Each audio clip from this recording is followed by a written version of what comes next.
সম্পর্ক রয়েছে। কালার না থাকলে তো আমাদের জীবনটাই বেরঙিন হয়ে যেত, তাই না? রঙিন থাকতে হবে সবসময়, বয়স যেটাই হোক না কেন। এই দেবীপক্ষে আমরা বিশেষ করে দেবীপক্ষের যেগুলো খুব স্পেশাল ডে, সেটা হচ্ছে ষষ্ঠী থেকে নিয়ে, মানে ষষ্ঠী, সপ্তমী, অষ্টমী, নবমী, দশমী।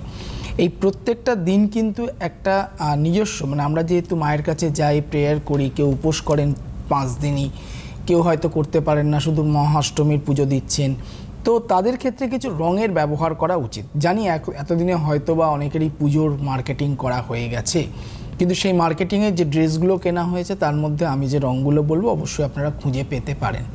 তো সেখানে সবথেকে বড় ব্যাপার হচ্ছে যে এই দুর্গাপুজোয় একটা রং হচ্ছে ভীষণ স্পেশাল রং এবং মায়ের খুব ফেভারিট রং, সেটা হচ্ছে সাদার সাথে লালের কম্বিনেশন। এই সাদা আর লালের কম্বিনেশন কোনো ড্রেস, সেটা ছেলেদের পাঞ্জাবি থেকে শার্ট প্যান্টের থেকে শুরু করে মেয়েদের শাড়ি পর্যন্ত, এটা স্পেশালি খুব ভালো হচ্ছে তোমার দশমীর জন্য।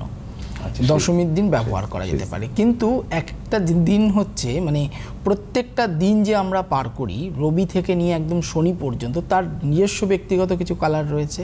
তো প্রত্যেকবার মায়ের কি হয়, এই আসা এবং যাওয়ার যে দিনগুলো রয়েছে তার মধ্যে আমাদের বারের সাথে মায়ের ফেভারিট রংটাকে আমরা মিশিয়ে দিই। যেমন এইবারে ষষ্ঠী পড়েছে 28 তারিখ, 28শে সেপ্টেম্বর, এবং সেটা পড়ছে তোমার রবিবার, সানডে।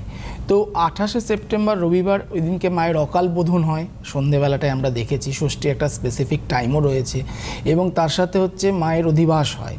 তো আমরা কি করব, সেদিনকে মায়ের কাছে যদি যাই মায়ের অকাল বোধন দেখার জন্য, অধিবাস দেখার জন্য, এবং মাকে আমরা ওই দিনকে তো ইনভাইট করে আসি আমাদের বাড়িতে আসার জন্য, তো আপনারা সেদিনকে চেষ্টা করবেন অরেঞ্জ, গোল্ডেন অর পিঙ্ক।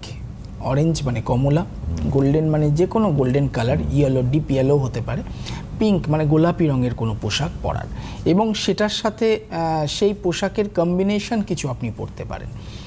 আলাদাভাবে সপ্তমী পড়েছে এবারে 29 তারিখ, 29শে সেপ্টেম্বর, এবং সেটা হচ্ছে সোমবার। সোমবার দিনকে আপনাদের ব্যবহার করতে হবে পিওরলি হোয়াইট বা যে কোনো ধরনের খুব হালকা কোনো colour, light, any type of, any kind of light colour আপনারা ব্যবহার করবেন ওই সপ্তমীর দিনকে।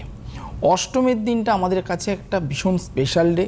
অষ্টমীর দিনটাতে মায়ের ধ্যানের সময় থাকে, তাই জন্য সন্ধিক্ষণ হয়, সন্ধিক্ষণের পুজো হয়। বিভিন্ন মা কাকিমাদের বলতে শুনেছি যে অষ্টমীর দিন তোরা বাইক নিয়ে কোথাও বেরোবি না, গাড়ি নিয়ে কোথাও বেরোবি না, মানে মায়ের একটা তেজ থাকে বলে এটা মা কাকিমারা একটু ভয় পান।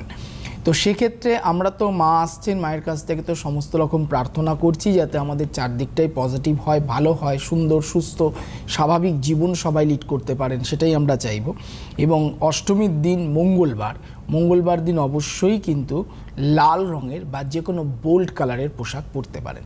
বোল্ড কালার মানে হচ্ছে যেটা আপনি ভালোবাসেন, শুধু অ্যাভয়েড করবেন ব্ল্যাকটা। ব্ল্যাক পরা কিন্তু যাবে না, কারণ আমরা সবসময় বলি যে পুরো এই নবরাত্রিতে 9টা দিন একেবারেই কালোর কোনো কম্বিনেশন পড়বেন না। কালো রংটা মা একদিনও না, এবং মা একেবারেই অপছন্দ করেন। ডিপ ব্লু বা নেভি ব্লু না, ব্লু, বেগুনি, ভায়োলেট তুমি পড়তে পারো, এটা পরা যেতে পারে। ডিপ নেভি ব্লুও পড়তে পারো, যেমন আজকে আমি পরে আছি, কিন্তু কোনো রকমভাবে কালোটাকে ইউজ করবে না।